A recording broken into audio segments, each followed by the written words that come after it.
switch over to Thank you. All right. Oh, hello, good afternoon, everyone. Welcome to the Denver Society of the Archaeological Institute of America's January lecture. My name is Eric DeMarche. I'm the president of the Denver chapter of the Archaeological Institute of America's Denver Society. For everyone who is new to our public lecture series, I'd like to say a few words about who we are. The Archaeological Institute of America is North America's oldest and largest archaeology association. The Institute is a nonprofit group founded in 1879 and chartered by the United States Congress in 1906. Today, the AIA has nearly 210,000 members and more than 100 local societies like ours in the United States, Canada, and overseas. Our members include professional and academic archaeologists, students, and enthusiasts of all ages. The AIA publishes Archaeology magazine, which is full of the latest archaeological discoveries, as well as the American Journal of Archaeology, a peer-reviewed professional journal. If you're interested in becoming a member, just booted me out for a second. If you're interested in becoming a member and or receiving these publications, you can find more information on our website. As we are a nonprofit, if you enjoyed today's lecture, do consider a small donation, either to us or the national level. The Denver Society of the AIA was established in 1903, which makes us one of the oldest in the nation. Under normal circumstances, we'd be co-hosting you with our friends at the Denver Public Library. If you're interested in some of their programming, they have something with Guillermo del Toro and the comedian Patton Oswalt coming out soon. Some other interesting stuff we're checking out. I'd like to thank our own Dr. Doris Cruz at the University of Cologne for helping us out with a Zoom license that we can use each month. That's been a lifesaver this year. Next month on February 13th, we have Dr. John Marston of Boston University for our 2021 Braidwood lecture presenting on agricultural strategies and environmental change in ancient Anatolia. That's one of our national lecture series. Today, we are lucky to welcome Dr. Dimitri Nakassis. Let me first begin by apologizing for misspelling his name in some of our literature. Dr. Nakassis studies the material and textual production of early Greek communities, especially the Mycenaean societies of late Bronze Age Greece. His book, Individual and Society in Mycenaean Palace, developed new methods for investigating individuals named in the administrative linear B texts and argued from this evidence that Mycenaean society was far less hierarchical and much more dynamic than had been considered in the past. He has published articles and book chapters on Homer and Hesiod, Greek religion and history, and archaeological survey, linear B, and the economy, society, and prosopography of the Mycenaean world. He is currently writing a second book, tentatively entitled Mycenaean Histories, which is a polemic against the traditional study of Mycenaean palaces.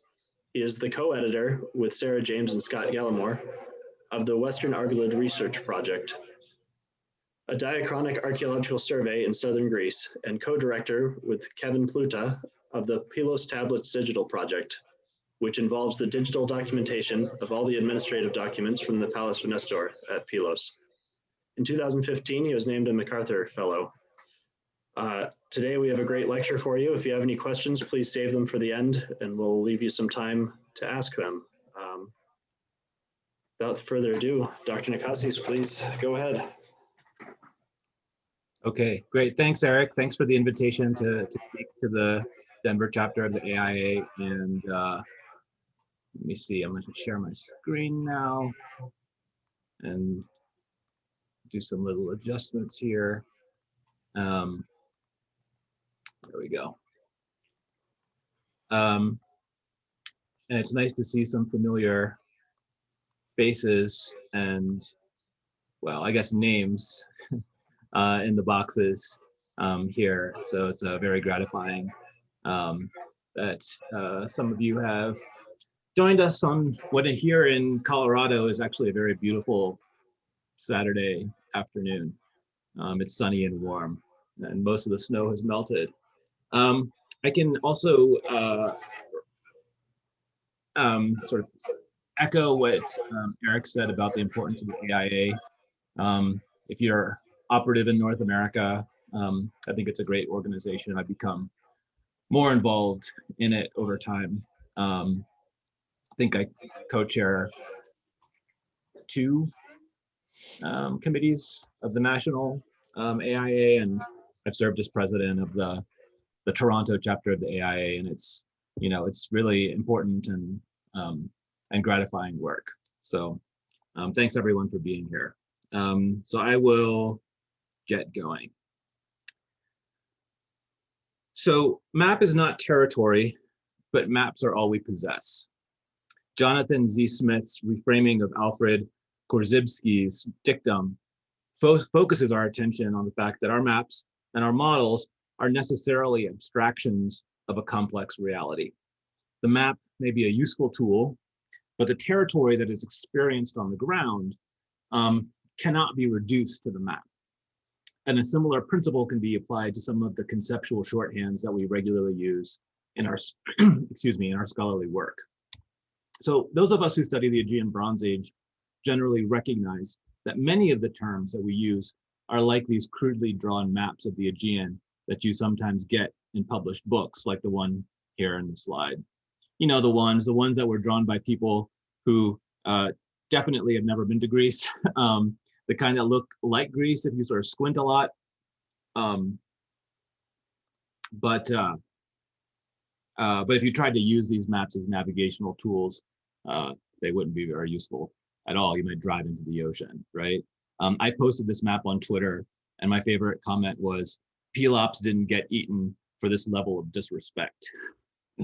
Now, the crude terms I'm talking about are Minoan and Mycenaean. The former, Minoan, can refer to anything from the island of Crete that dates to the Bronze Age. So roughly speaking, the 3rd and 2nd millennia BC. The latter term, Mycenaean, generally refers to material culture from the southern Greek mainland from the late Bronze Age. So roughly speaking, 1600 to 1050 BC. And just thinking about it a little bit, you might wonder how a term that covers 2 millennia can have any analytical purchase or heuristic value, right? And in fact, not only is there tremendous variation over time in Crete, but there's also tremendous spatial variation across Crete too. That's true today, and it's also true in the Bronze Age. But prehistorians and historians still use the terms Minoan and Mycenaean because they're both conventional and convenient. I think that most prehistorians would now agree that while these terms are crude, they also capture some meaningful information. And you can probably guess from my framing that I'm not quite so optimistic. Now, from the beginning of its study, Greek prehistorians have emphasized the unity of Greece in prehistoric periods. So Christos Tsuntas, the first major synthesizer of Greek prehistory, asserted in the opening pages of his book that the Mycenaean was a distinct and homogeneous civilization. That's the translation in the English version of his book, and then below that you have the Greek from the original Greek publication. Now, in some ways, this characterization was predictable, right? The working out of 2 interconnected phenomena. The first was the rise of nationalism and the desire to trace through history and archaeology an unbroken national past. And the second was the dominance of culture history, right? The project of bringing order to prehistory by dividing Europe into distinct culture groups that could be bounded in space and in time. So this idea that the Mycenaean world was homogeneous has, in the meantime, stuck. And I think it's more common to find it explicitly stated by non-specialists, but it's also, I think, an unstated assumption of many specialists as well. And one of the projects I'm working on now argues that this assumed unity of the Mycenaean world is in fact a serious problem for 2 interconnected reasons. The first is kind of more theoretical, and the second is a bit more empirical. And in my talk today, I kind of want to focus on the latter, but maybe I could just sketch out some of the theoretical problems. So from the beginning, it's been clear that the Mycenaean world was a palatial world. The first page of Tsuntas's synthesis focuses on the massive fortification walls that you see here, and the solemn and splendid tombs, which some of which you can sort of see here. And he understandably emphasizes that excavations have taught us how princes and people built and adorned their palace and dwellings. Now, over 100 years of work hasn't really changed things too much in this regard, so the palaces are still considered to be central to our understanding of the Mycenaean world. And we can see this in two ways. First, we can see it in the generalizations that are made about the Mycenaeans. And second, we can also see it in terms of the internal chronologies that archaeologists use. So beginning with the second point first, we can see that the internal periodization used by archaeologists positions the palatial world, the 200 years during which there were Mycenaean palaces on the Greek mainland and on Crete, at the center schematically. So you can see you have a ceramic chronology here on the right, which is the chronology that specialists use. And then I've given you sort of approximate calendar dates. And then you can see you've got a pre-palatial period. This is often referred to as the early Mycenaean period. You've got a palatial period, and then you've got a post-palatial period, right? So you get a tripartite division of time in which the palaces stand at the center. Now, leading scholars characterize the palatial period as the high point of the late Bronze Age, or they say something to the effect that material culture in this period, or Mycenaean material culture, finds its fullest expression in the palaces during late Helladic 3A to 3B. So that this palatial period again, right? This is Jim Wright. So this tripartite division, with the central period being the kind of best one and the most impressive one, is reminiscent of this of the periodization we use for Greece in the historical period. So archaic, classical, and Hellenistic, right? Classical is obviously the best. The name tells you so, right? Like archaic is kind of prelude to classical, and Hellenistic is this kind of traditionally understood as this period of decay or of decline. So we get this kind of big organic metaphor of birth, rise, and decay in the Bronze Age as well, right? The palatial period being the high point. And we can also see that the emphasis on the palaces in other ways. So Cynthia Shelmerdine and John Bennett point out that regions such as Achaia and Laconia apparently never developed palaces. And these areas may have continued to operate at the level of the early Mycenaean village-centered societies. Now, actually, a palace has recently been discovered in Laconia after they wrote the sentence. But I want to emphasize here is that the palaces are so central to the internal chronological scheme that regions without palaces aren't just peripheral in material terms, they're also temporally distinctive, right? Effectively, they live in a pre-palatial age, stuck in the past. And the quotes I picked here are from like three of the smartest people I know. They're excellent scholars. So this is not kind of, fringe, these are not like fringe ideas, but these are central to the way that the field thinks about time and space. We can also see the centrality of the palaces in the generalizations that are made about the Mycenaean world.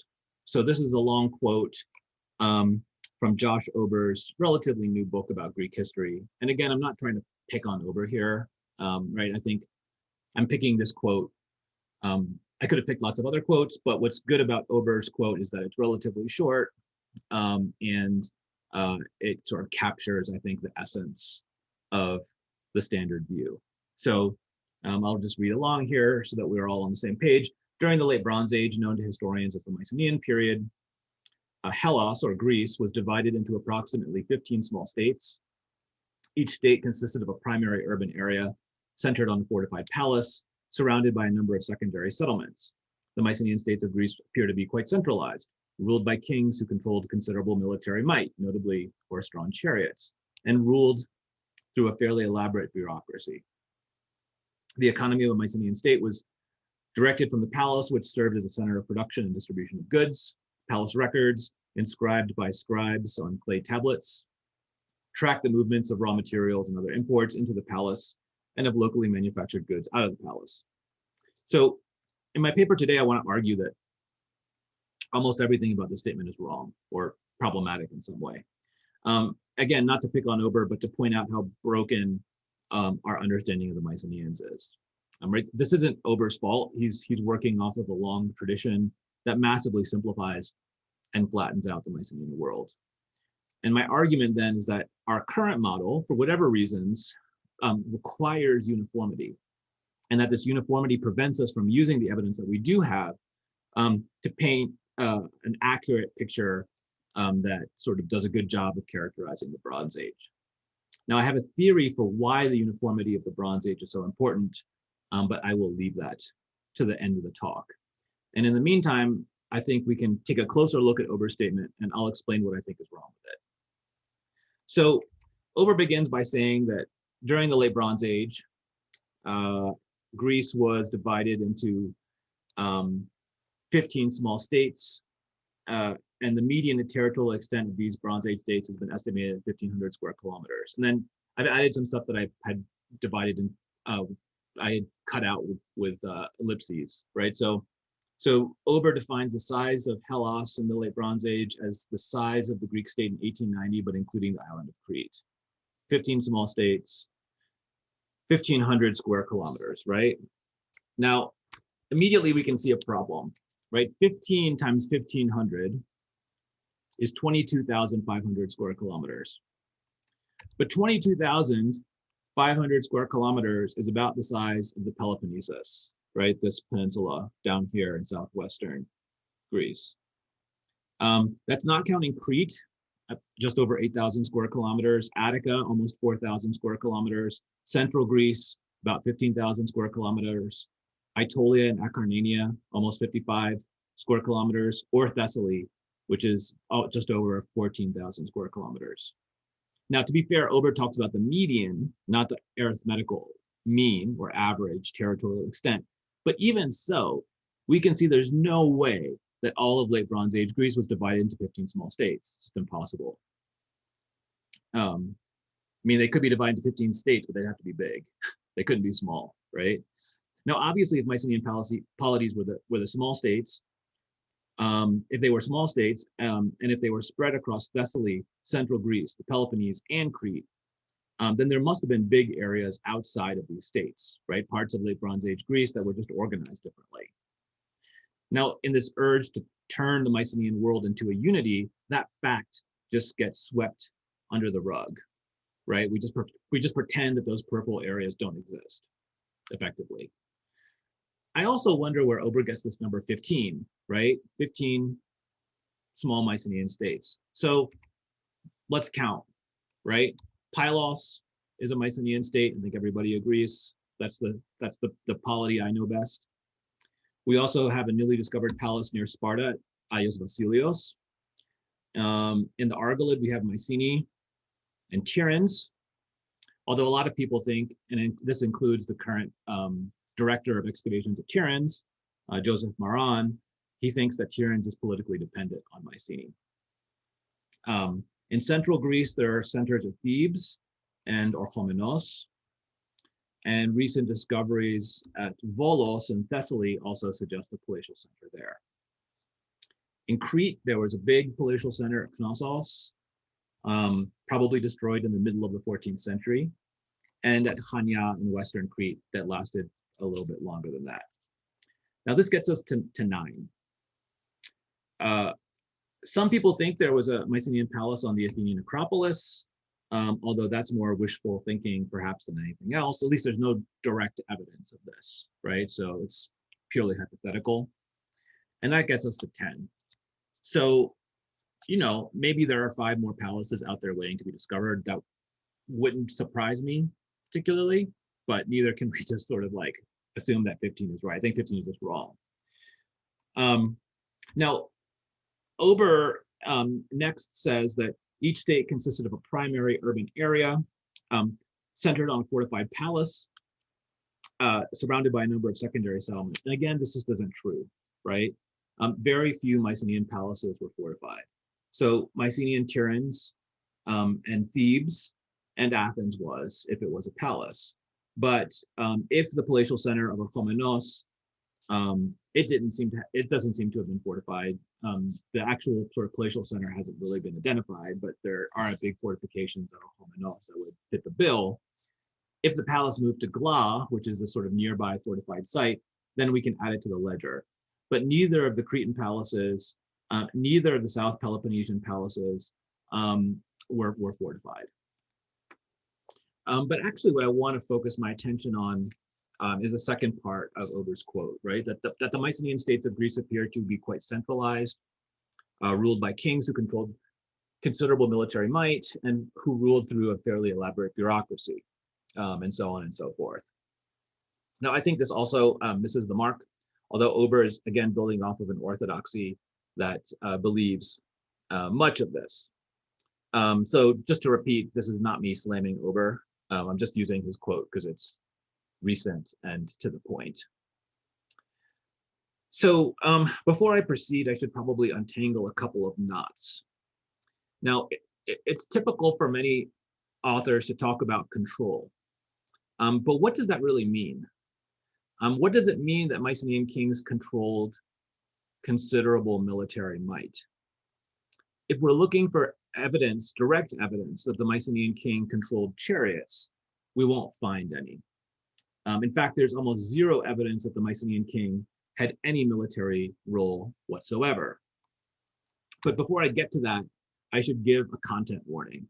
I'm going to show you a lot of linear B in what follows, and I feel like I should give a couple words of introduction because it's kind of a weird thing that I work on. So what's linear B? It's a script used to write an early form of Greek that is typically called Mycenaean Greek. That script used 89 different syllabograms. So a syllabogram is just a single sign that represents a syllable, either a pure vowel or a consonant plus a vowel. And these signs are used to write names, verbs, and that kind of thing. For example, the first line of this tablet that you see here on the screen says, Tokodomo demeote, toichodomoi demeontes, wall builders going to build, right? So the first line of the tablet tells you immediately what this tablet is about. Okay, there are also more than 100 logograms. So a logogram is a single sign that represents a single word. For example, on the second line of this tablet, we have two syllabograms, Puro, Pylos, the name of a place, the center of the kingdom, followed by the ideogram for man. You can see it sort of looks like a little guy, right? With a little C for a head. Now, logograms are generally used for things that scribes want to count. You know, people, as we see here, quantities of grain, weighed out gold, that kind of thing. We also have numerals, and the system is base 10. So after the man ideogram, you can see you've got two little horizontal ticks. That means 2, right? This horizontal, sorry, 2 vertical ticks. Did I say horizontal? The horizontal ticks are worth 10. So this is 10 units. Right, so we've got numerals as well, right? Ones, tens, circles are hundreds, and so on and so forth. The closest we get to a logogram in English, I think, is the $sign, or a euro or a pound or whatever your currency of choice is. So it's a single sign that represents a single word in speech and a single concept, right? The concept of a unit of currency. So in the sentence in English, I owe you $5, we have a mix of different symbols, right? Latin letters to write the subject, the verb and the indirect object, the $sign to indicate the dollar, and the Arabic numeral 5. And linear B basically works in the same way. And similar to this, well, this is a little bit different, but in linear B, the logograms never operate as part of grammar. And you sort of get that here where the $sign is written before the numeral, even though you would pronounce it after the numeral. Okay, So some other warnings should follow beyond how Linear B worked.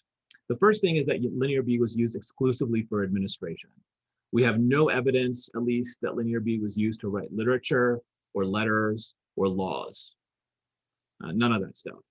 It was used, as far as we know, just to write short, efficient records of stuff that administrators were interested in. So here, for example, administrators were apparently tracking where masons, these wall builders, were going to build. 2 men are at Pylos, and then the next entry says that 3 men are going to a place called Meteto. So they've been dispatched, presumably from Pylos. So these documents were internal receipts or memoranda, and they were temporary documents as well. No Linear B tablet was probably consulted for much more than a year. And the only reason we have these tablets is because the buildings they were in burned to the ground, baking the clay and preserving the text for us. So these are not what you would call sexy documents. They're pretty dry, in fact. Sometimes people have referred to them as laundry lists, somewhat dismissively, but they're also super interesting because they open a window into a world that would otherwise be totally shut off to us. And they help us to understand how the palaces worked, which is sort of my interest, right? How do these texts tell us about how the palaces worked? And then how does that in turn inform our understanding of Mycenaean society as a whole? So let's pick up where we left off. So Ober claimed that kings controlled military might. So how would we know that, right? I claim that there's almost zero evidence that Mycenaean kings had any military role whatsoever. And that claim is based on the texts that we have. So this clay ceiling is one of a very few documents that hints that the Mycenaean king had a military role. So you're seeing 3 photographs of the same ceiling taken from different angles.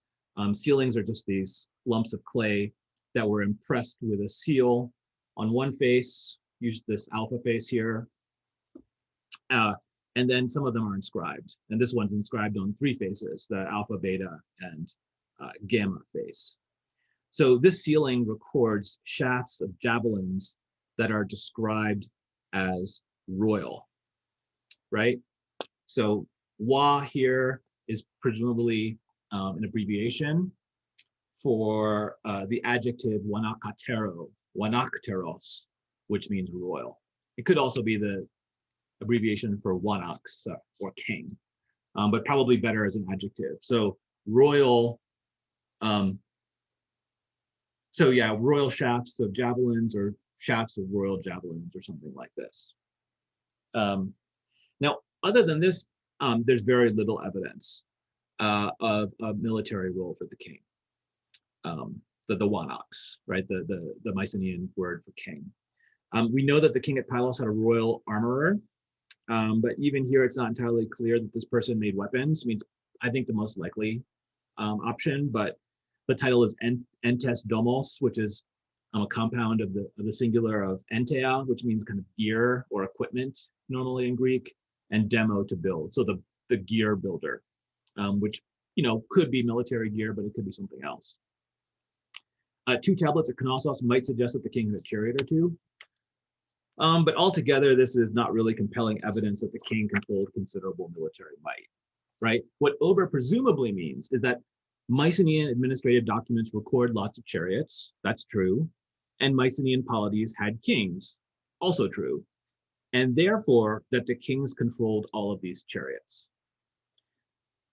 Now, that's probably fine. I'm not sure it's a great argument because, first of all, although it's clear that Mycenaean states had kings, we don't really have a very clear sense of what their powers were, right? There are kings and there are kings, and not all kings control everything in their kingdom, right? There's a tendency to believe that Mycenaean kings or monarchs had broad, almost limitless powers, but actually we don't know that. The king appears in tablets really primarily as a religious figure, but the truth is that his role is pretty obscure, and so we just don't know.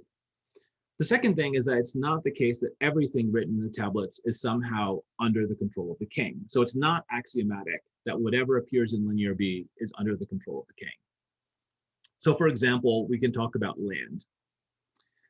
lots of linear B tablets are concerned with land holdings. So a simple tablet looks like this one, right? Thalamatos, that's a man's name, Mr. Chamber. Mr. Chamber has a benefit from the Damos, 86.4 liters of wheat. So Thalamatos is the name of a man, as I mentioned. So he's Mr. Chambers. He has a benefit, that is to say he has access to and use of land, but he does not own the land. He's been given the land from the Damos. So what does this mean? Well, Damos is the same as the word demos, which in early alphabetic Greek means something like land or community. In the linear B tablets, Damos appears in contexts like these that have to do with agriculture and agricultural products.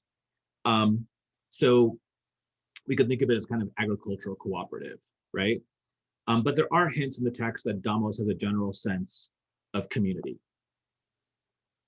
Now, the volume of wheat at the end is how administrators measure the size of the plots of land by how much seed grain is required to sow it. So the point is this: almost all of the land that appears in linear B tablets doesn't belong to the king, doesn't belong to the palace. It belongs to the Damos, to the community. And the tablets spell this out over and over again. And this is perhaps surprising because it's been considered axiomatic by a lot of people that the king controlled the land. And Ober even writes in his book, the king owned much land outright and could perhaps confiscate land at will. I don't know where Ober's getting this idea that the king could confiscate land, especially because he didn't own very much of it, right? Because that land belonged to the community. Now, there is a royal estate recorded at Pylos in the linear B tablets. This is the temenos of the Wanaks, right? The estate of the king. And then this is a big estate, but at most it's 37 hectares, which is 91 acres, which is not a small amount of land, but it makes up only 6% of all the land that's recorded in all of the tablets that we have from Pylos. I would say that 6% of the land recorded in the tablets is good evidence that the king owned much land outright. And in fact, if you add up all the land recorded in the linear B tablets from Pylos, it makes up about less than 1% of all of the arable land that would have been available to the kingdom. So the amount of, the size of the royal estate is really not that impressive. Okay, while we're talking about land in the Damos, we should also touch on this tablet, which gives us the longest sentence in linear B, which says, Eretha the priestess has and claims to have a true benefit for the god. But the Damos says that she has a benefit of kekemena plots, so much seed, 374.4 liters. So here we apparently have a legal dispute over land, right? A priestess named Eretha claims that her land is a true benefit, which she has for the god, and the Damos disagrees, right, and says that she has a benefit of kekemena land. Now, we don't really know what kekemena means, but it is one of the most common words. It's a common word used to describe presumably the legal standing of land that's allocated to individuals in these tablets. So here I've highlighted or put boxes around all the times that kekemena shows up outside of the sentence referring to Eretha. So what's going on here, right? It's actually kind of hard to say. So obviously there's a dispute over the legal status of Eretha's land. We don't know when the dispute will be resolved or by whom it will be resolved. But this is more evidence, I think, that the Damos, the local community, has some kind of responsibility over the administration of its land. Maybe it's the king who will decide this dispute. Although what's interesting is that this tablet that you see here is actually a summary of a bunch of other tablets that have been compiled into this document.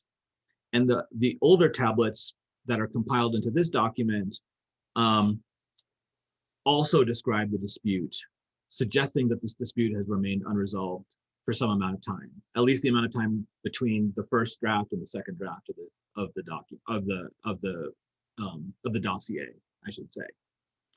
So the point of this whole discussion, quite simply, is this: that linear beat tablets record things that are of interest to palatial administrators, but it doesn't follow that they control everything written in the tablets.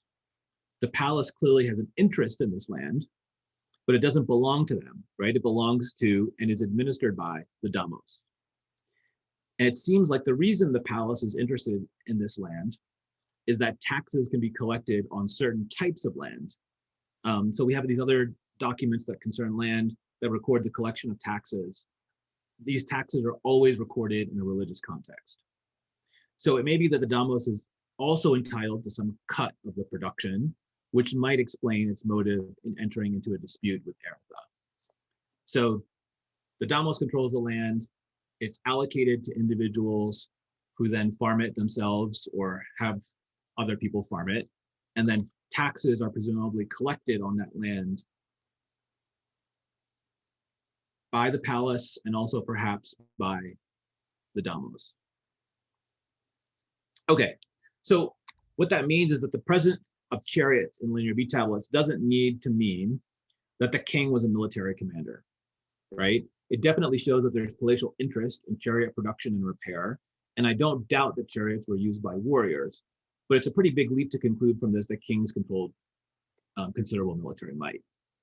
But I'm actually less interested in this claim than I am in the next one, which is in blue, which is that the economy of a Mycenaean state was directed from the palace, which served as a center of production and distribution of goods.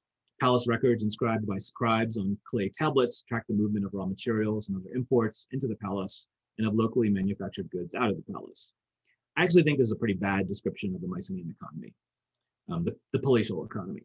So dealing with the second sentence first, very few linear beat tablets actually record the movement of raw materials and other imports into the palace. And even fewer record the movement of locally manufactured goods out of the palace. That's because the palace, generally speaking, did not serve as a center of production. I'm not even sure that it served as much of a center of distribution, at least not in a physical sense. But I'm actually more worried about this idea that the economy of a Mycenaean state was directed from the palace, right? What does that mean exactly? Now, over here is referring to redistribution. And Moses Finley, the great Greek historian, Finley's assertion that the linear beat tablets reveal a massive redistributive operation in which all personnel and activities, all movements of both persons and goods, so to speak, were administratively fixed. Now, Finley wrote this in 1957, and it quickly hardened into a kind of orthodoxy. In its simplest form, redistribution is an economic relation characterized by centricity. So material is delivered from local communities up to some central authority, who redistributes it back down and keeps some for himself, of course. Now, the problem is that since the late 1980s, at least, it's been clear that this is not how the Mycenaean Palace economy works. The closer that people looked at the tablets, the more it became clear that palatial interests in the economy were highly selective and dependent on outside elements of various kinds. For example, let's return to land. Finley thought that the palace owned all of the land in the kingdom and did whatever he wanted with that land. But we've seen that almost all of the land recorded in the tablets actually belonged to local communities and not to the palace. Even if we assume that these local communities were just instruments of palatial control, if you add up all the land recorded in the linear beat tablets from the site of Pylos, it makes up less than 1% of all available agricultural land. And we can see lots of areas in the tablets where economic arrangements reflect complex relationships. For example, metallurgy. We have lots of tablets at Pylos like this one. So this tablet records the personal names of a large number of smiths at a place called Asiatia. They have something called a talansia. So this word, talasia, in classical Greek means wool spinning. But it seems to have come from the word talanton, which is a unit of weight. So this word seems to have undergone a similar semantic shift as the Latin word pensum, which is a weight that later comes to mean the weight of wool that was handed over as part of a day's work of spinning. So talansian is an amount of material weighed out to a craftsperson, in this case, a smith, to be worked into a finished product. And most of this tablet lists individual smiths by personal name and the amounts of bronze that they've been allocated.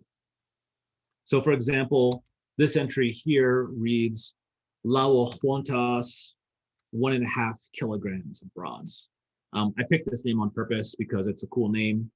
Lao Huantas is the slayer of the people, right? So this is a nice military name. So two things to keep in mind. These are annual allocations, and while the total amount of bronze is significant, there are many smiths, about 250 total in these tablets. So each individual smith received a small amount of bronze to work. The amounts that are allocated range from 1.5 kilograms to 12 kilograms of bronze, with an average of about 3.5 kilograms. So at first glance, this looks like straight up palatial control, right? The palace has the bronze, it allocates it to these individual smiths who work for the palace. But it's more complicated than that, right? Because actually many of these smiths that are named here appear elsewhere in the Linear B tablets. And in some cases, they're very important people who are involved in other administrative work for the palace. So in my dissertation, in my first book, I showed, I think pretty conclusively, that smiths in particular appeared in multiple contexts. That is to say, I could demonstrate that in many cases, the same name in two different tablets represented a single person rather than two men who happen to share the same name. And I'll show you one really good example, which happens to involve this tablet. There's a man on this tablet named Komawe, Komawens. Kome means hair, so this guy's like Mr. Hairy or something like that. And he's allocated bronze along with everybody else. Now this name appears on another tablet that has nothing to do with bronze. Here you see the same name again, Komawe, on this text, which has to do with military coast guarding operations. So Komawe is an officer in a military coast guard. Now in this second text, we get some additional information about Komawe. We're told that he is the son of Dewo. So Dewio is a patronymic. If you know some Homer, this patronymic form will be familiar to you. This Eos patronymic, it's the same way that we get Ajax and Telamon is called Ajax Telamonios, right? So that's interesting, but it doesn't really help us to determine whether or not the smith and the officer are the same person, right? But there's another person that is also the son of Dewo. His name is Papulos, Mr. Stout, right? Mr. Thick. He is also described as the son of Dewo. Now, this tablet here does not involve smithing or coast guarding operations. It's a pair of tablets that has something to do with land and agriculture.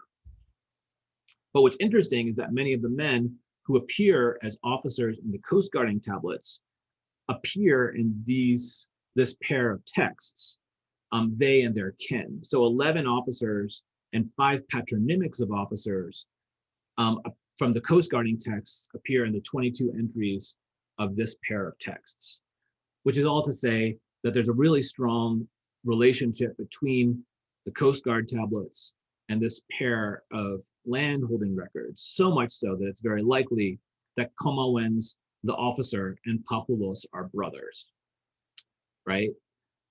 Now that doesn't help us with the smith, who could be unrelated to the officer entirely. If we return to Komawens the smith, however, we notice something. Directly above him in the tablet is the name Papulos. Now this could be a coincidence, right? But actually the administrator who wrote these tablets was very scrupulous about the order in which they wrote their entries. And we know this because we have erasures. Through the study of erasures, we can see that the scribe would erase certain names in order to keep some kind of notional correct order. So I think it really has to be the case that these two smiths are the same men as the brothers we examined above. So starting with matches like these, I could show that many smiths appeared in many other contexts, in animal husbandry, as supervisors of work groups, in the Coast Guard texts as elite military officers, as landholders, and so on, right? The same people who are showing up as smiths are showing up in these other contexts. Now, animal husbandry is particularly interesting.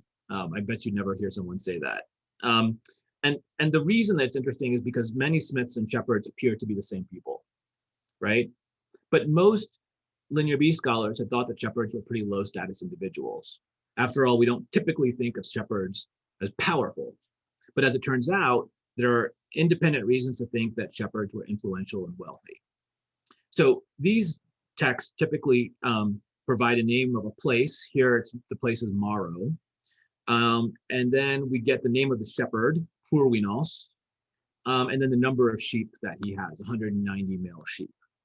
In this particular entry, we get additional information that this herd is also connected to a man called Amphimedes.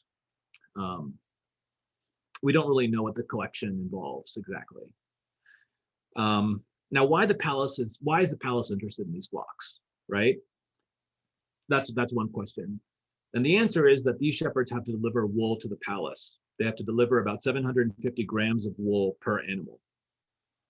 And the palace allocated this wool to teams of women and children who then spun it into cloth. What's interesting is that the palace wasn't interested in the specific composition of these flocks. This was probably a solution to an administrative problem, which is what do you do about dead animals, dead or missing animals? And basically the solution was to make this the shepherd's problem. The shepherd had to maintain the full strength of the flock. So if animals went missing or died accidentally or of old age, the shepherd had to add animals to the flock to keep it at 190 or whatever the number was. Now shepherds could take advantage of this arrangement by swapping out female ewes and older sheep and swapping in less valuable yearlings. And in the Knossos tablets, where we have more detailed records, it's clear that that's what the shepherds are doing. They're swapping certain animals out of palatial flocks and swapping certain animals in. And all of this implies that the shepherds had private in quotation marks, private flocks of their own, probably very large flocks.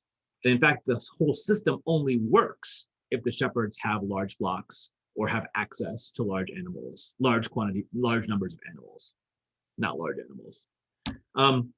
So we have a complex system that moves animals back and forth between palatial flocks. Right here, you see the animals moving back and forth, which provides wool to the palace, right? Which textile workshops then convert into textiles, right? The wool goes to the textile workshop and comes back as textiles. So if these shepherds have large private flocks in addition to the palatial flocks that they're watching over, and they appear doing other kinds of work for the palace, like working bronze, or holding land, or acting as taxation officials, then it's hard to imagine that these men are simple rustic shepherds who spend all of their time looking after sheep, right? It's far more likely that these are members of the elite with a broad array of economic interests. And in fact, both of the men who are paid by the palace for alum, Aithalos, Mr. Soot, and Kyprios, the Cypriot, are smiths. And what's interesting here is that alum is not native to the Greek mainland, but would have to have been imported from Melos and the Cyclades or even further afield. Alum was an important commodity in the ancient and medieval worlds. Among other things, it was the best way to fix color into cloth. And I could go on about alum, but I won't. Okay, so I've dragged you through a lot of Linear B, and I should get to the point. And the point is that it's clear that the palaces were important economic institutions, and they commanded enormous wealth and organized a lot of economic activity. But I don't think it's accurate to say that the economy of a Mycenaean state was directed from the palace, right? We can see that even in the areas of economic activity that the palace is most invested in, like metallurgy and animal husbandry. Because in both of these cases, the palace didn't direct economic activity, but rather plugged into pre-existing economic fields. The palatial system depended on the economic resources and expertise of a large number of individuals who were smiths, shepherds, merchants, and much more. And there's no reason to think that these men were directed to do things by the palace. In fact, we can see in most cases, there are powerful incentives for these individuals to participate in the system. Shepherds could benefit from taking care of palatial flocks. We know that smiths were given tax breaks in return for their work to the palace. So not only was there a private economic sector, but it was a thriving one. And the palatial system depended on this private economic sector to work. In many cases, the palace organized complex economic arrangements by tapping into private activities. And these activities were managed by individuals who were known to palatial administrators by name. These arrangements weren't one-sided. The palace got something in these arrangements, and the individuals got something. So the palace, as powerful as it was, monitored only a small percentage of the economy, as far as we can tell.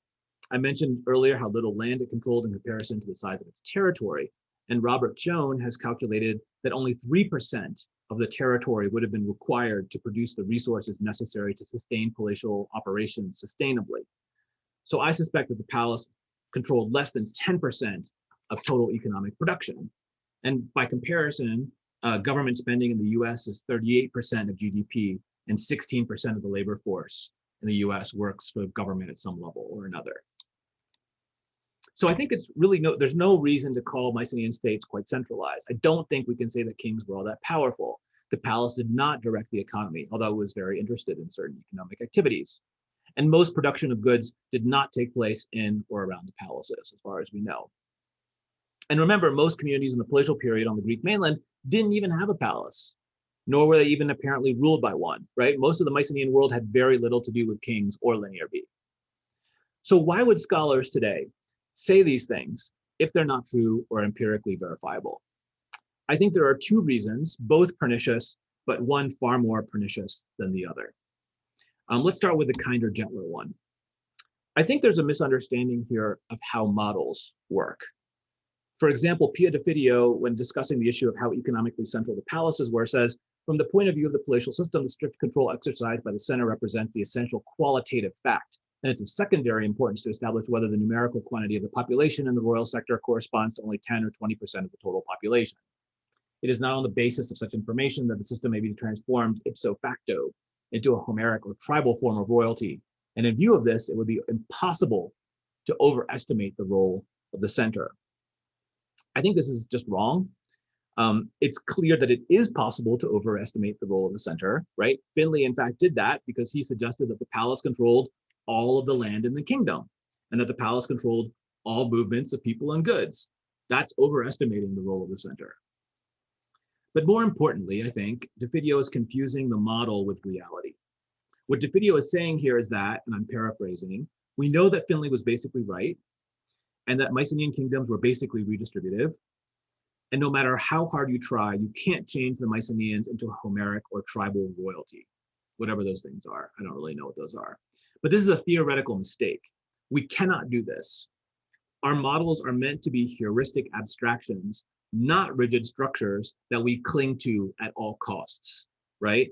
Max Weber made it very clear that historical models cannot be confused for historical reality, and that we cannot use models as a Procrustean bed into which history is forced. Those are his words. Put another way, map is not territory. We can use the territory to make maps, but we cannot use maps to make territory, right? Maps are drawn to be some useful simplifications of territory. But once it's clear that they're not useful, we need to throw them away or at least revise them. So that's part of what's going on. I think there's a more pernicious explanation. If you read around enough, you'll see stuff like this. The civilization of Mycenaean Greece was in most other basic respects a provincial outpost of a Middle Eastern culture whose epicenters lay in Egypt, Syria, and Iraq. Or I suggest that the destruction of the Mycenaean civilization was a necessary condition for the rise of Hellenism.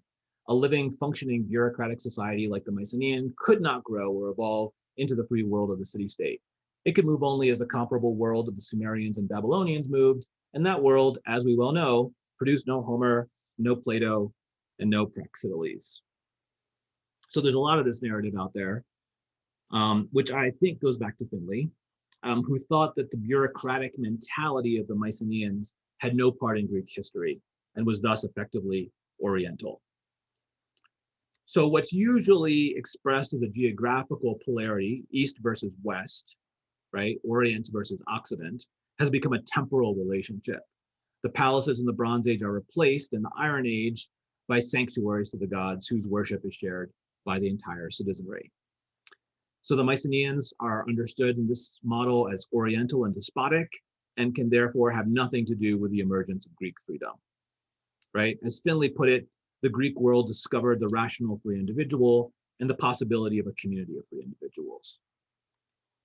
Now, in his book, The Political Unconscious, Fred Jameson writes that the larger issue is that of the representation of history itself. There is, in other words, a synchronic version of the problem, that of the status of an individual period, in which everything becomes so seamlessly interrelated that we confront either a total system or an idealistic concept of a period. And there's a diachronic one, in which history is seen in some linear way as a succession of such periods, stages, or moments. I believe that the second problem is the prior one, and that individual period formulations always secretly imply or project narratives or stories, narrative representations of the historical sequence in which such individual periods take their place and from which they derive their significance. I think that this is exactly what's happening to the study of the Mycenaeans. There's a desire to tell a story about the Greek miracle and Western civilization. And in this story, history is seen in some linear way as the succession of periods. Because then the Iron Age is the age of the city-state, of the rational free individual and communities of free individuals, the Bronze Age necessarily has to be something else. And for the story to work, the Bronze Age has to be the age of the palace, the age of the autocratic king, and the age of bureaucrats, right? Now, the problem is that the reality was not so simple. Late Bronze Age Greece was a big, complex place with palaces and without palaces. There wasn't one Mycenaean world. There were many, many Mycenaean worlds. We need to let go of the idea of a single homogenized, flat Mycenaean world, and we need to let go of the stories that produced it in the first place. Thanks.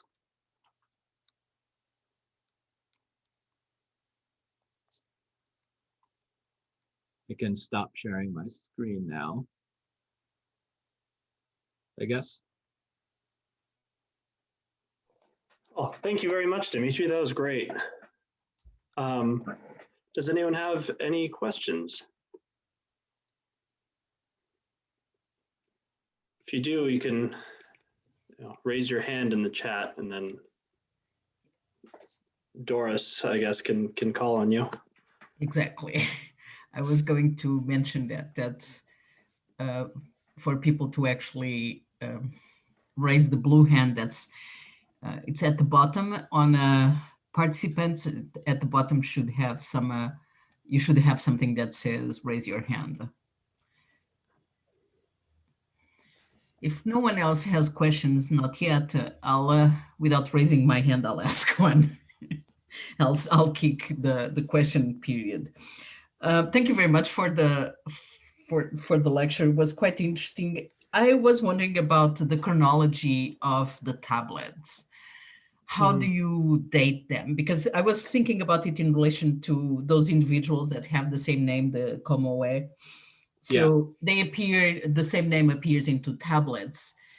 Do the two tablets come from the same context, that you could say that they are broadly from the same chronology, or do they come from different contexts and the chronology would be very different, and then you could say, no, they are not related, or they are not the same guy?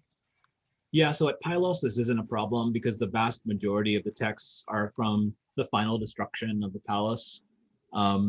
So in the decades just after 1200 BC. So there's a handful of texts that are earlier, that come from earlier destruction levels, but the palace was quite well excavated on either side of the Second World War by Carl Blagan and his team.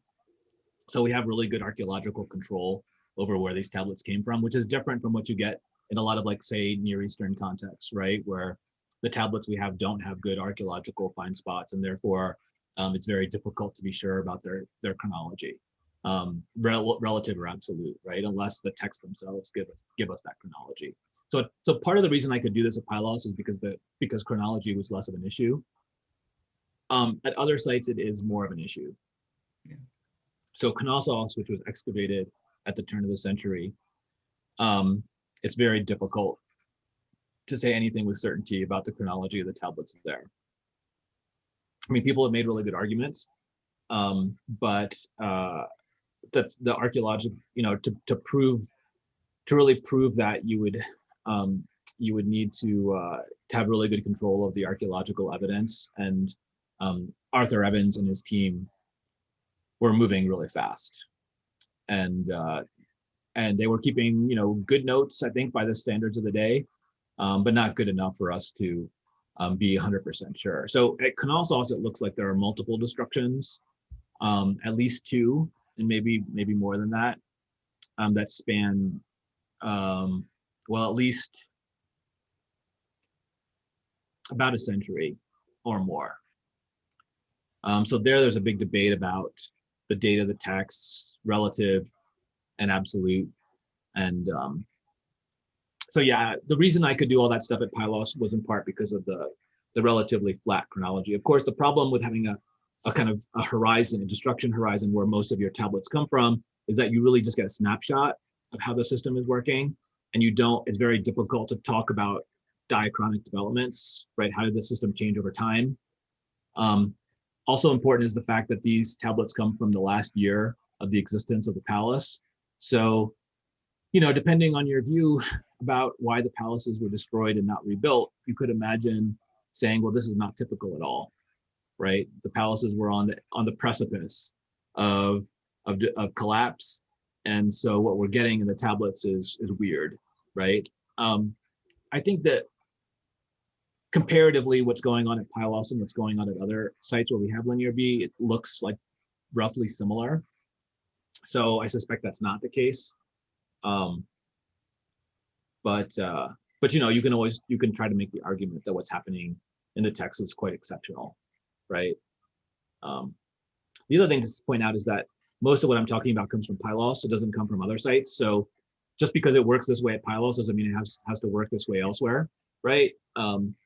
So we have to, part of the implications of what I'm arguing is that there's a lot of regional variability and a lot of temporal variability. So just because it works like this at Pylos doesn't mean we can just take the same model and plop it down in Mycenaean, right? Mycenaean is probably going to be different. Pylos is weird in a lot of ways. Okay. Sid Fox has his blue hand up. I think it's a he. Yeah. Yeah. So, Dimitri, I wonder if you could comment on this. Of course, it's to me, this whole idea of how our models limit our thinking, and they continue to limit our thinking. I mean, Moses Finley was brilliant, but he was a long time ago, and he might have changed his mind. My father-in-law was a personal friend of his. But it's interesting because another example that might be, and I don't know if you'd like to think about this, is that the dichotomy between the Homeric legends and what we know, people have studied this, in terms of the Hittite letters and so on, of what was really going on that might have been the reality behind what actually happened behind the legend, 400 years or 300 years later when they were started to be written down. And I was wondering if you had any thoughts about how that could limit us in both the way we approach the archaeology and also, in a secondary sense, the way it limits us in thinking about how the Greeks themselves thought about it. Because I often think that the Greek playwrights in the 5th century were under no illusions as to what really happened. I mean, they had a sense of sort of well, I shouldn't say the shallowness, but the lack of sophistication of what the legends were what was really there happened, and a much more critical viewpoint of this. And I think that limits people when they study Greek ideas too. So, I mean, I wonder if you have any thoughts about that. Yeah, there's a lot there. I mean, so, one thing I guess I could say is that just a sort of background to Sid's question is that, the study of the Aegean Bronze Age really began with an attempt to connect the dots between archaeology and legends or myths. I don't know, depends on what you want to call them, right? So the excavations of Heinrich Schliemann at Troy and Mycenae, he was part of what he was trying to do was to archaeologically verify the historicity of the Trojan War. And so from the very beginning of the study of the Aegean Bronze Age, there was a very strong desire to connect the archaeology of the Bronze Age to Homer. And you see it all over Tsuntas. The Greek archaeologist I mentioned before, he's the first synthesizer of the Greek Bronze Age, and he's really doing his best to use Homer, not just to tie the archaeology to Homer, but to use Homer to explicate what was going on in the archaeology. So for example, in Mycenaean tombs, sometimes we find burials in the entranceway to the tomb. So the tomb has a chamber in the back, but sometimes you find burials dug into the walls. They'll dig a little niche into the entrance to the tomb, and they'll bury people in there. Yeah. And Tsuntas knew this, and he was like, "Oh, well, we have in Homer, the description of enslaved peoples who are sacrificed, who are killed at the tomb side, and so these people who are buried in the entranceway must be sacrificed enslaved individuals." So he's there like using Homer, right, as a text to guide his interpretation of what's happening in the archaeology. Now nobody believes that anymore. There's no reason to think that any of those individuals were sacrificed. And in fact, in a Mycenaean chamber tomb that I excavated, the niche was used to bury an infant. I guess they could have sacrificed infants, but it seems unlikely, right? And anyway, so from the very beginning, there was this very strong desire to connect Homer and the Bronze Age. And actually, Finley was the first person to point out, like, this is stupid, right? What we see in the archaeology and what we see in the texts, and on the one hand, linear B texts, and what we see in Homer are two totally separate things, and we need to cut them, right? Now, Finley's cut was probably too deep, right? He didn't need to cut it as much as he did. But that's like the real positive aspect of Finley's argument, and it's been one that's been generally accepted, right, since 1957. Mm-hmm. Yeah, I think that, so too, like what I tell my students when we talk about the Trojan War is like, well, the legends, if they're true, don't really help us to, even if they're true, they don't really help us to understand the archaeology, and the archaeology doesn't really help us to understand the legends, right? So they're like two ships passing in the night, if you want. That's kind of a downer of a thing to say, especially to students who are really interested in the possibility of like, finding a historical kernel of the Trojan War. But there's still a very strong desire by a lot of people to connect the dots, right? So in Hittite letters, we have these little nuggets of information that we could connect to the legends, right? So there seems to be a king of Wilusa, which should be Troy, whose name looks an awful lot like Alexandros, right? Which is the name of Paris, the prince, who was never a king of Troy, right? But is the son of Priam, the king of Troy. So that's like, those kinds of things are really interesting and exciting, right? That there could be a king of the historical Troy whose name was Greek, because Alexandros is not just Greek in terms of its like filiation, but it also has meaning in Greek, right? So, but yeah, it doesn't really, I don't know that any of that really helps us to understand. So yeah, so a lot of archaeologists who work in the Bronze Age talk about the tyranny of the text, right? The text is this thing that like boxes us in and cages us and prevents us from exploring the full richness of the archaeological past. I don't know if that's sort of what you were driving at, Sid. Yeah, but also, this happens in multiple fields, from literature to everything. And one of the more parallel ones is the relationship between archaeology in the biblical archaeology and how that started out. And now the two strands have completely separated. But at some point, once we sort of sort through those on individual basis, bringing them together actually might create a richer understanding of both the archaeology and the literature. And I see this happening a lot. And, and I think this we have to constantly fight against this limitation here. So like now everybody thinks there's no evidence for the Exodus. But actually, if you go into the first five book part of it, you'll find lots of evidence that there was a group in the desert. In the words of the prophets, 500 years later, that's what they remembered. So I Right. think process is a long, ongoing process, and it's great that you're sort of moving this along in your area. Yeah, I mean, my thing is just that, you know, we have to make sure that the models don't harden so much that we say, well, that can't be true because the model tells us it's not true. And that's not the way that these things should work, right? That like Weber, you know, his ideal types, the whole idea was that like you create this artificial reality, the model, right? And then that helps you to see things a bit more clearly. But the second it doesn't help you see things more clearly, then it becomes a problem, right? And so Weber's always telling his readers like the last thing you can do is to confuse this with reality. It's not reality. It's a utopia, right? Um, in the literal sense of a utopia, a place that does not exist, right? A no place. Um, yeah. All right, any other questions? Yeah, I have a question. This is Kevin Coe speaking. Doctor, thank you again for the presentation. So I have more of a basic question. Was just curious in your own words on, what makes, here, I'll jump on video.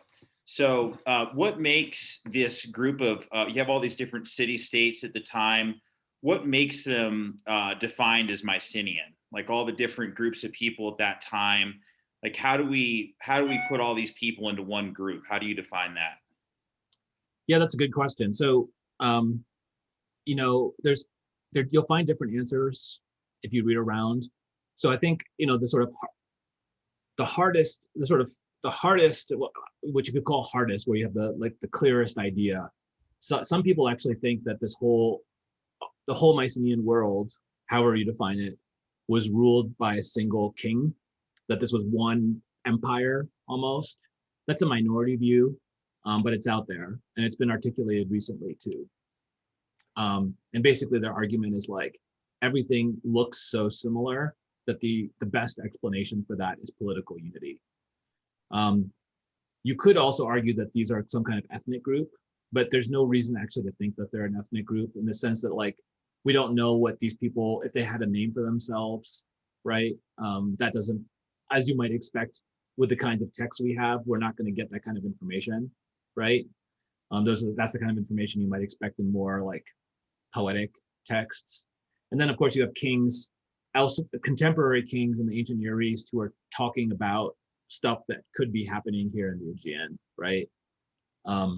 So the archaeological answer is that what we're looking at is a kind of general similarity, almost like a checklist, although it's not quite as rigid as that, in terms of material production and certain kinds of practices, right? So the way that pottery is made, the way that pottery is decorated, the way that the kinds of tombs that are used, the kinds of houses that are built. The use of linear B could be another example, right, of a material practice. And so basically what you're doing is so the Mycenaean world would be any place where the kinds of practices that we associate, it's sort of circular, right? But basically you're looking for a kind of core or cluster of practices, archaeological practices, that cohere in space and time. And so that's what people call Mycenaean. And especially pottery, just because that's what survives best and we have the most of. Do you think if you could time travel and somehow, talk to someone from Pylos at the same time as someone, say, from like Volos, for example, do you think that they would identify as the same people, or do you think they would categorize themselves as more distinct? Yeah, so that's a good question. I guess I sort of imagine that that they're more likely to identify primarily with their region, right? Sort of the formation of these kinds of like larger ethnic groups is something that a lot of people have studied. But the sort of take-home point seems to be that these ethnic groups are not formed. They're not yeah, they don't have self-evident material correlates. Like just because we look at some people from the outside and say, oh, look, your material culture is really similar, doesn't mean that those people will find that what we think is similar as important in some way. Which is not to say that archaeology is irrelevant to the study of ancient ethnicity. It's just that you can't. It's a kind of a one-way street in some ways, right? That groups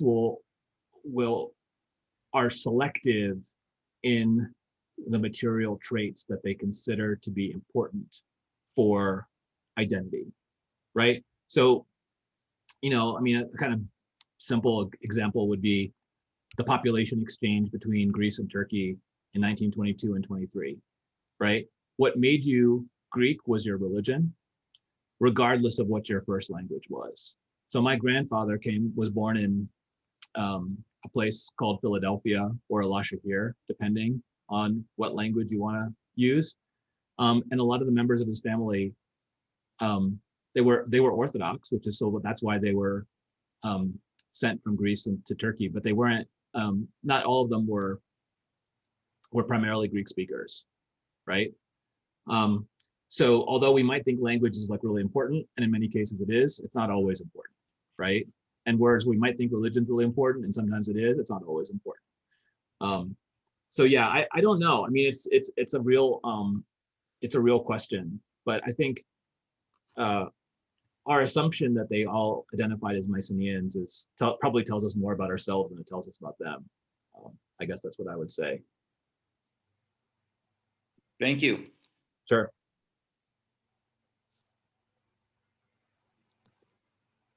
Any more? I have a really quick one. I saw a headline the other day, something about some new developments with links between linear A and B. Yeah. I have no idea what it's about. I didn't read the article, but it's this book. This is Esther Salgarella's book, which was from her dissertation, which I haven't yet read, to be perfectly frank. So I need to read it first. But my understanding, so linear B, the script is derived from linear A. That's clear, just based on the forms of the signs. So linear A is this earlier script that was used on Crete and some of the Aegean islands at the beginning of the late Bronze Age. It's a Minoan script. It hasn't been deciphered, so we don't know what language it was used to write. Probably not Greek, because if it were Greek, we presumably could read it, right? So when linear B was developed, probably on Crete itself, what they did is they took a whole bunch of linear A signs and then used those signs to write Greek. So they adapted a pre-existing script to write Greek. The same way, I mentioned this, I was teaching linear B to a Greek history class, and I pointed out that this is also true for the Greek alphabet, right? The Greek alphabet is stolen. It's a stolen script. Stolen, I'm sort of joking, right? But Greeks took a pre-existing Phoenician script, right? A script that was used to write a Semitic language, and then they just used it to write Greek. So the question is, what's the relationship between linear A and linear B? Where was linear B invented? Why was linear B invented?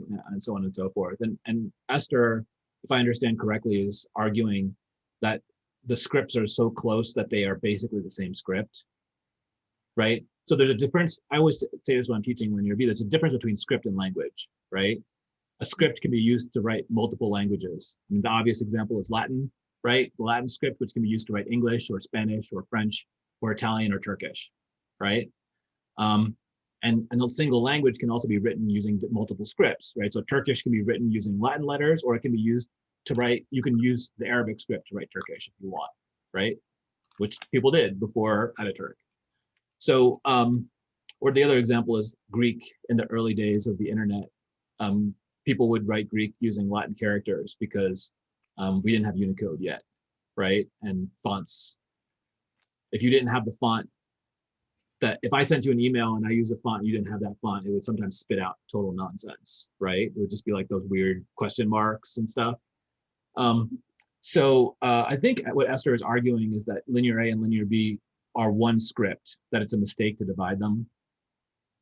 And specifically that linear B is derived from the Cnossian form of linear A. So the form of linear A that was used around the site of Knossos in north central Crete, which strongly then suggests that linear B was developed in a Cnossian context. So in and around Knossos.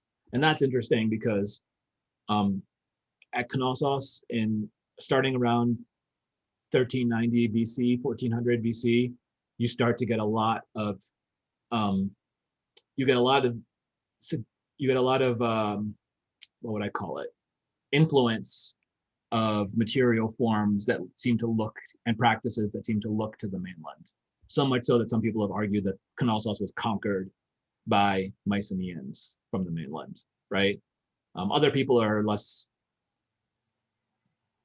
more like suspicious of that argument, but it's clear that there's some kind of influence going on. So that's my understanding of what Esther's work is showing. Dr. Salgarella's work is showing, I should say. I know her a little bit, so. But yeah, I think it's gonna be really interesting work. So I just need to find some time to sit down and read her book. It's been hard to do that lately. All right, great. If that's it, Doris, no more raised hands. One quick question regarding Crete. What was the date of Fera, the explosion of a volcano of Fera? So that's been changing. There used to be a big debate. There still is a big debate, I suppose. So the traditional date based on archaeological synchronisms was closer to 1500 BC. Mm-hmm.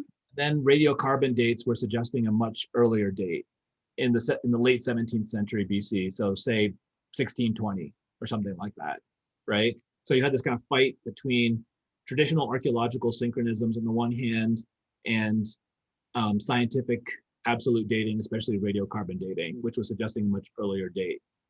And there's a lab at the University of Arizona that's run by Charlotte Pearson, I think is her last name.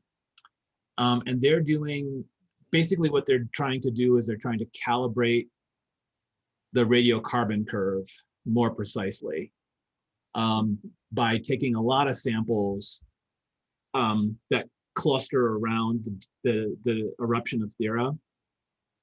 And what that work is showing is that the date needs to come down. That is to say, it needs to come down closer to 1500.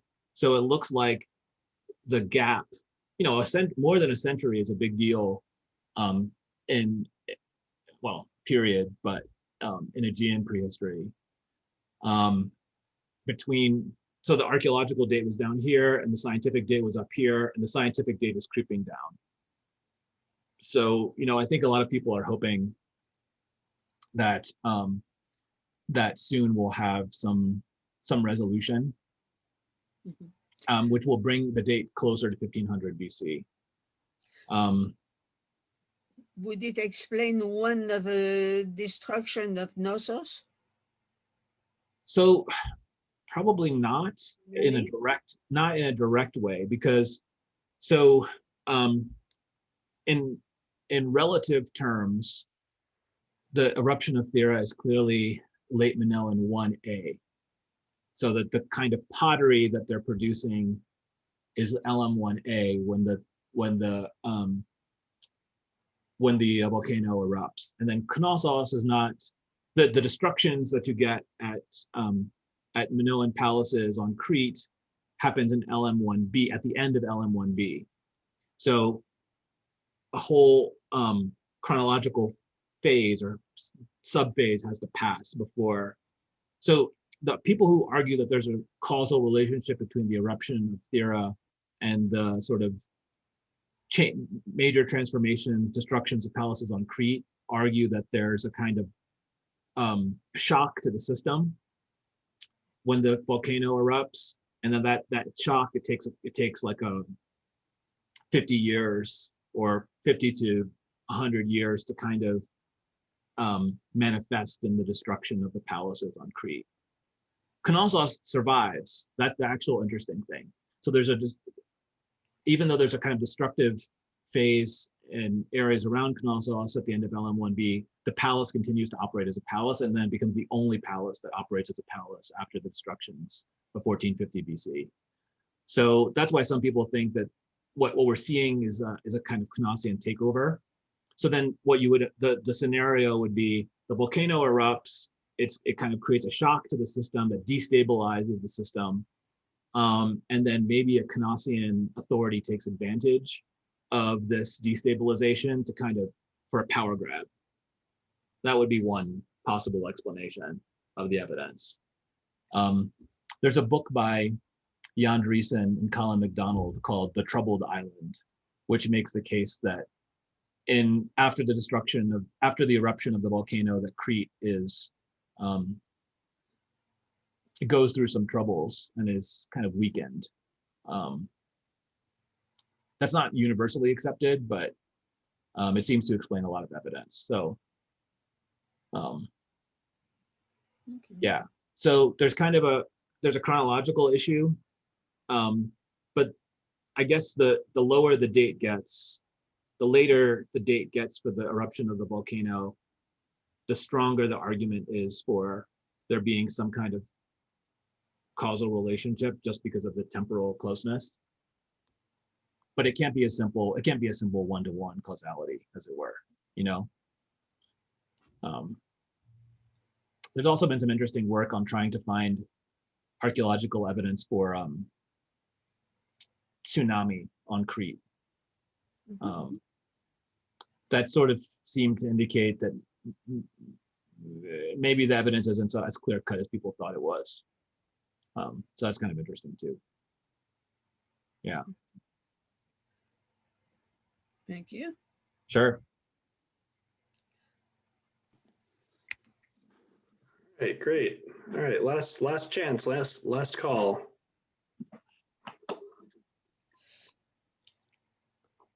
No other questions? All right. Thank you everyone for coming. Hope you enjoyed the lecture. Thank you, Dimitri. Dr. Nakassis, thank you for lecturing. Thank you, Doris, for helping us host. Thank you, Aaron, for all your technical expertise and keeping us running the last few months. And thank you, Denver Public Library and the AIA.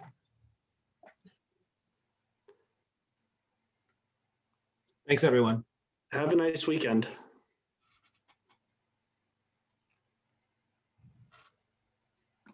Thanks, Dimitri. Yeah. That's true. We do have those reaction things. Thanks, Dimitri. I always forget that. Hopefully we'll get back to auditing, senior auditing again. Yeah, I hope so. We can't even take out books from the library yet, but I think that's going to change this semester. The public library or the university library? Yeah, the university library, we can't take books out, but I think they're going to allow people who have cards or auditors or whatever, or friends of the library or something. Yeah, you can order pickup. I can order pickup online anyway. Right, but I can't anymore. Okay. Yeah. But I think they're going to change that. I'm in communication with them. So Prospector is no longer available, so it's sort of a little even. Yeah, I heard they're going to try to get interlibrary loan up and running soon. So Good. Okay. that would be good. Good for me. I don't have to send. There's some Facebook groups where people are sharing PDFs. Begging people for does anyone have a PDF of this article? And so that's been Well, I have a friend in the library, so I'll let you know if I hear anything too. Okay.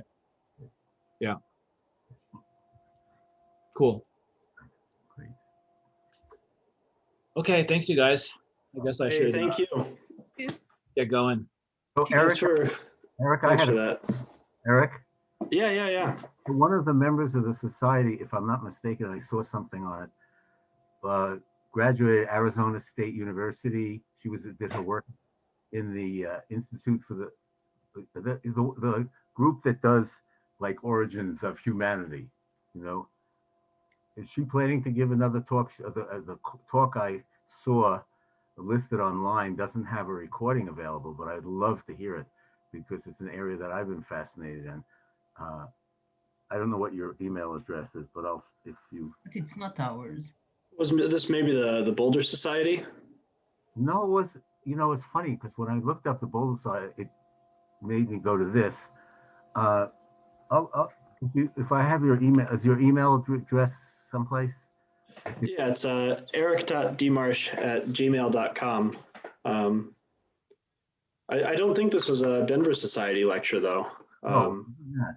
Maybe it was the University of Denver. But I'll send you the thing, and maybe if is it at the University of Denver or the University of Colorado at Denver? My email address is just eric.demarsh@gmail.com. You can email me there. I'll respond. I'll let you know what I find. I mean, if nothing else, I'd love to know about the lecture. So we could, throw it in a newsletter or something. Help them out. Okay, thank you. Yeah. Thank you for your question as well.